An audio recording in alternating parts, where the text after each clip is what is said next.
Hi there, I'm Ben, and I've got a back beard.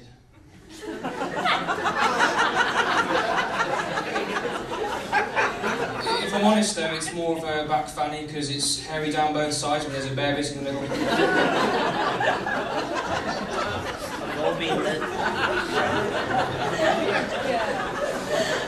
I live in Chester, but originally I'm from down south.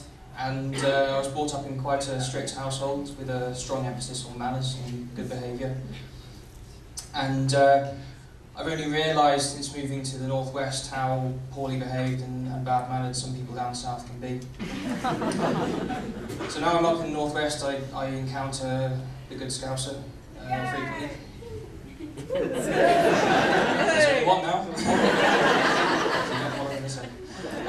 And you know, you're always very polite and cheery, and you have a kind of sing-song, phlegmy style of speaking.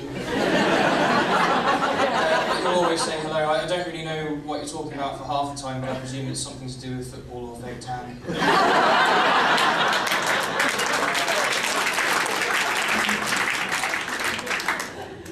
Anyway, so I compare this joviality, if you like, with when I was getting on the train at Euston the other week. I don't know about you, but train stations and getting on trains at mainline stations is particularly strange. I'm not sure if there's anywhere else where you'd find so many people looking upwards like that for so long and standing still. All the pickpockets ever feel there. So our train was called, and we were coming up to Chester, and sort of the trance was broken and a flush of people go off to the platform in one direction, and then it starts the walk. And I know you all know because you've either done it or seen it, but the walk when people like that, with those irritating wheelie cases, and basically it's competitive commuters who are doing it every day and feel desperate to get to that best seat, whatever they perceive to be a best seat. So they're off. And the tactics that were employed are absolutely appalling. Because you've got your old grannies with suitcases from World War II trying to get to the train quick, and they're being used as sort of obstructions to other competitive commuters. The old drop the shoulder move as well from the football pitch. And the black wheelie cases are used to trip up other competitors as they're on the way. And it's just appalling. But one of the things that I notice and that winds me up the most is they absolutely will not run. None of them will run. Only people that are late for the train by themselves will run, but people in the crowd will only walk quickly. So I was analysing this and thinking, well, they're very desperate on the one hand to get to the seat, but they seem to be restrained by some kind of Britishness and politeness that's inherent in them. And the point at which those two meet is the point at which they look most ridiculous. So we get to the train, and they've already got on and found their double seats, the spare double seats. And you can see them in their minds sort of unravelling a toolkit of techniques and behaviours to discourage anyone from sitting next to them. Simply sitting in the aisle seats and the bags and the window seats to sprawling out or any kind of other antisocial type of behaviour.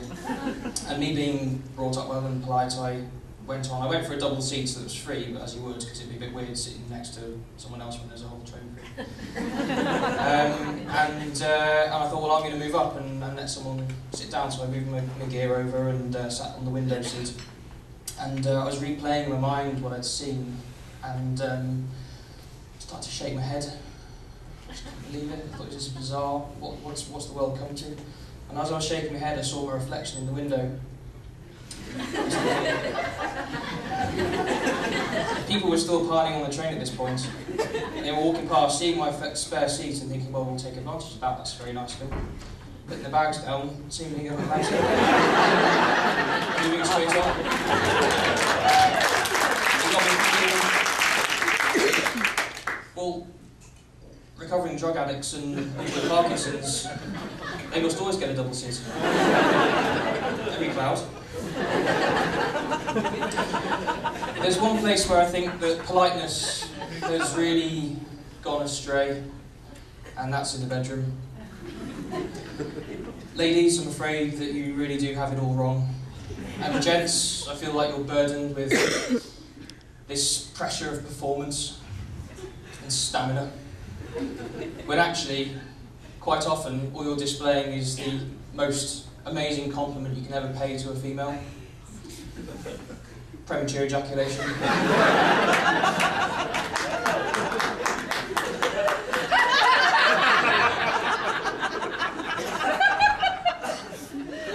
Where's the sweaty girl?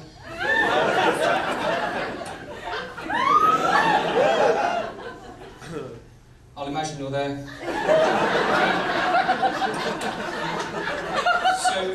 So sweaty girl has... She's got out of the shower and she's standing there as wet as an otter's pocket. Let's imagine it's me. Sorry. I'm approaching. And you're going... And then it... Oh.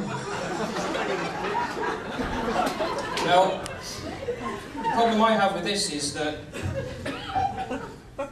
the expectation socially is that that is a bad thing and it's a disappointment, when actually all you're doing is telling a girl that you love her and she really turns them on. So whereas you're going, oh, that's a shame. Sorry, love. You should really be saying, oh, so sweet. That's how I feel.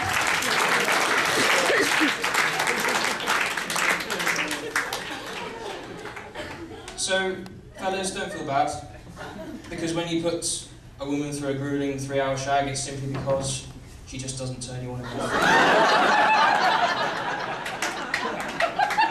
Ladies, the next time a fella spunks on your foot, just treat it like he's bought you a bunch of flowers.